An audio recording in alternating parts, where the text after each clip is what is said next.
Evening students. कल हमने बात की थी आयनिक कंपाउंड्स की और आयनिक बॉन्ड्स की कि आयनिक बॉन्ड्स कैसे बनते हैं, आयनिक कंपाउंड्स कैसे बनते हैं। आयनिक बॉन्ड्स में मेनली होता क्या है, मैं एक दोबारा से आपको एक रिकैप दे देती हूँ। Ionic bonds are those bonds which are formed by the transfer of electrons, यानी कि एक जो कंपाउंड बनेगा आयनिक कंपाउंड, उसमें एक जो एलिमेंट होगा वो इलेक्ट्रॉन्स रिलीज करेगा और दूसरा उसको ले लेगा। मेनली जो इलेक्ट्रॉन्स रिलीज करने वाले होते हैं वो मेटल्स होते हैं और जो इलेक्ट्रॉन्स को रिसीव करते हैं वो ज़्यादातर नॉन मेटल्स होते हैं, ठीक है। और इनको हम आयनिक बॉन्ड्स को हम एक नाम और देते हैं, आयनिक बॉन्ड्स को एक और नाम दिया जाता है, दैट इज इलेक्ट्रोवैलेंट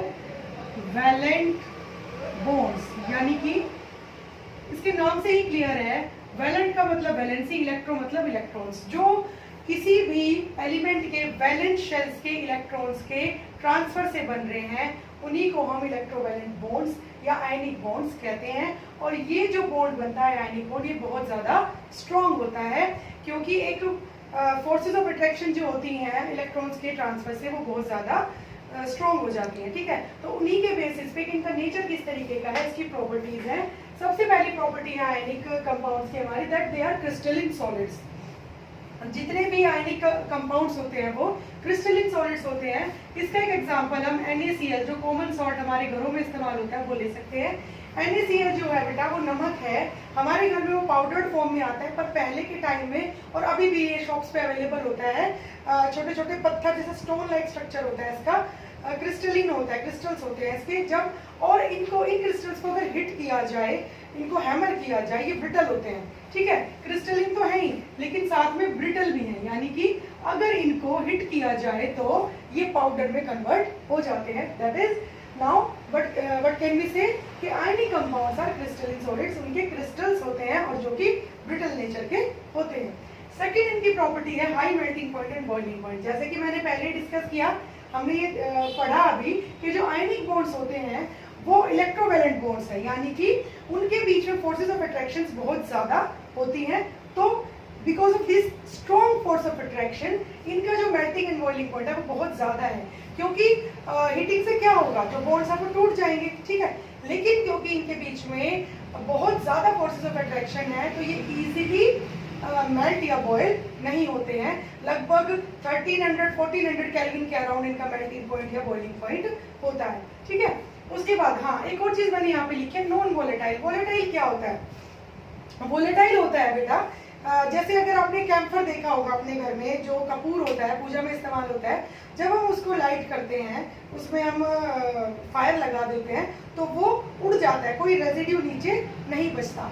और जैसे अगर हम बात करें जो थिनर होता है जिससे हम नेल पेंट वगैरह साफ करते हैं, जो पेंट्स में इस्तेमाल होता है थिनर, वो भी वोलेटाइल होता है, यानी कि जैसे ही उसको एयर को एक्सपोज करते हैं तो वो उड़ जाते हैं। लेकिन हमारे जो आयनिक कंपाउंड्स हैं दीज आर नॉन वोलेटाइल, वो एयर को एक्सपोजर पे भाप बनके या वेपर बनके नहीं उड़ जाते हैं। Okay, next is soluble in water. Ionic compounds are soluble in water, यानी कि जो आयनिक कंपाउंड्स होते हैं हमारे वो वाटर में क्या होते हैं, डिसॉल्व हो जाते हैं, ठीक है। जैसे कि अगर हम NaCl का एग्जांपल ले रहे हैं, सबसे कॉमन एग्जांपल है NaCl, नमक।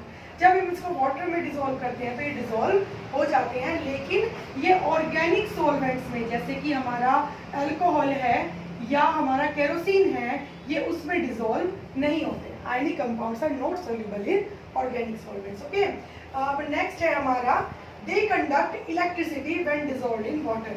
आयनिक कंपाउंड्स जो हैं जब इनको वाटर में डिसॉल्व किया जाता है तो ये इलेक्ट्रिसिटी कंडक्ट करते हैं। जब ये क्रिस्टलिन फॉर्म में होते हैं हमारे ionic compounds, they can not conduct electricity because उनके फोर्सेस ऑफ अट्रैक्शन इतनी स्ट्रॉन्ग है कि उनके पास कोई भी फ्री आयन अवेलेबल नहीं है, तो वो इलेक्ट्रिसिटी कंडक्ट नहीं कर सकते। लेकिन जब हम इनको वाटर में डिसॉल्व कर देते हैं तो they have plenty of free ions, plenty of cations and anions. Cations होते हैं हमारे positively charge ions and anions होते हैं हमारे नेगेटिवली चार्ज आयंस, ठीक है। तो जब इनको वाटर में डिसॉल्व कर दिया जाता है then they can conduct electricity, क्योंकि electricity is nearly, what is electricity? Flow of charge. Flow of charge is called as electricity. तो चार्ज फ्लो कब होगा? जब चार्ज को कैरी करने वाला कोई पार्टिकल होगा। तो जब इनको वाटर में डिसॉल्व किया जाता है तो हमारे पास कैटायंस और एनायंस हैं, फ्री आयंस अवेलेबल हैं, दे can conduct electricity in dissolved form. ठीक है, अब इसी से रिलेटेड आयनिक कंपाउंड से रिलेटेड हम कुछ क्वेश्चंस ले लेते हैं कि आपको क्वेश्चंस कैसे अटेम्प्ट करने हैं आयनिक कंपाउंड्स के। मैं पहला क्वेश्चन ले रही हूँ इसका कि कोई हमारा कंपाउंड बना है XY2